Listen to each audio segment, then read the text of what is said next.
We're up here at Grill on the Hill, and it is this massive grill fest where all of these teams from all over the country are smoking. I was corrected earlier today, not grilling, they're smoking all sorts of different meats and competing for the title. This is my hobby. I compete in barbecue contests basically every weekend in the summertime. I started my team about 4 years ago. My wife had passed away from cancer about 5.5 years ago, and we had started a 501c3 foundation in her memory, and we raise money, donate money for cancer research and to assist those with cancer. And it just seemed like a natural thing where I took my hobby to the next level. We go around the country and try and win some money barbecuing and donate it all for cancer research. Competition barbecue we cooked a chicken in that kettle drum at the Rock and Ribs Festival 3 years ago. Yeah, it was 3 years ago. It was a big chicken, kind of like a small turkey, and it didn't get done. So we ended up last place in chicken. Yes. And didn't enter anything else. So, but we had a great time. We've cooked in Louisiana, Vermont, Georgia, Utah, Iowa, Michigan, North Carolina, Florida, earlier this year in Minnesota and Texas, Louisiana. It's a great opportunity to see the country. I've been to the East Coast. I haven't been to the West Coast. Reno, and yeah, I've been to Switzerland. In 04, I went to Switzerland and cooked. This is our 8th so far this year. Probably do 14 this year, including the Jack Daniel's World Championship.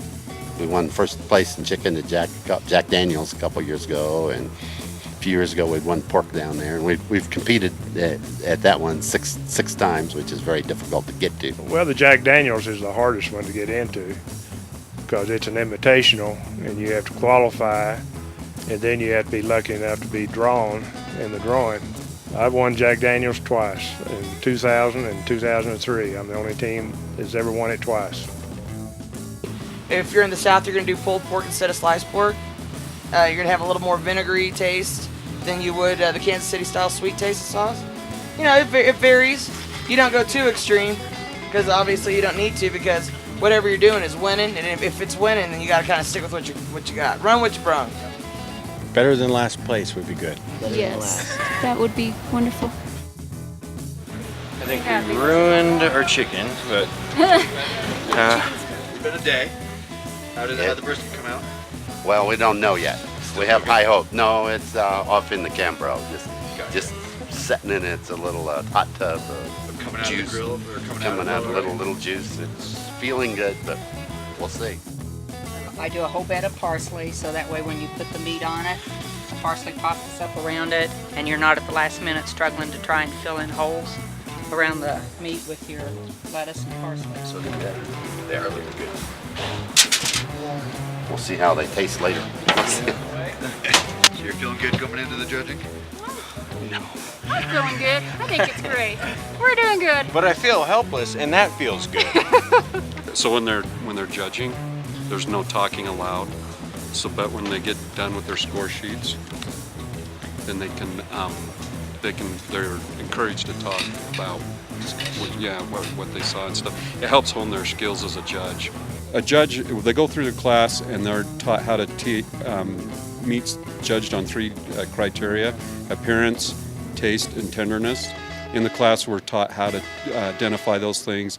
There's certain things that can go in a turn-in box that for garnishes and that. We're taught to learn how to look for those things. Every cook does things a little different, so we try to judge it on, we're not doing a comparison, it's judged on a point system, so each one's judged on their own merit. The rules say that a cook has to turn in 6 identifiable portions in each category. There's chicken, pork ribs, pork butt or pork shoulder, and beef brisket. It's a blind judging. The cooks turn in a number, and then they're renumbered again so that the judges don't know what they're getting from what team. Yeah, it's all at a pretty high level today. I think we're gonna see a lot of good stuff before we're finished. We made all 4 categories on time. We had some fire problems in the middle of the night because I tried to get 1 hour of sleep. Yes. And my fire went out. Cannot sleep all night. That took about a 3-hour recovery period, and we never did quite recover for some things, and some things are wrong. But we'll about be our all right. barbecue. Yep. We Yeah. did all 4 and we feel good about it. You still have an you got a thumbs up attitude though? Oh yeah. You look a little worried. You worried?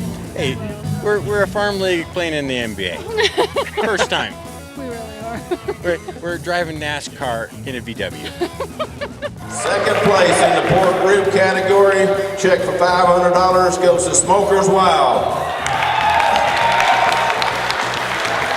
First place in a check for $700 in the pork rib category goes to Smoking Triggers. The 2008 Grill on the Hill Barbecue Championship goes to CancerSucksChicago.com.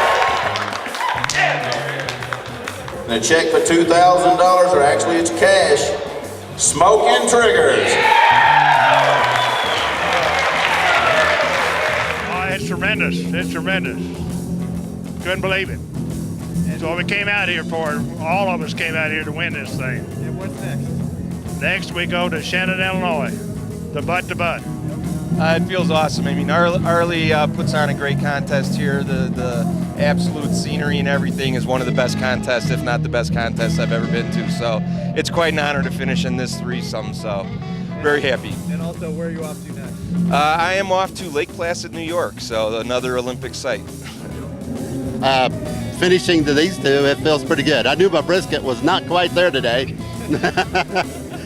But I was hoping maybe just a little bit better, but I can't complain about the judging today. I think we scored pretty much how we cooked. So.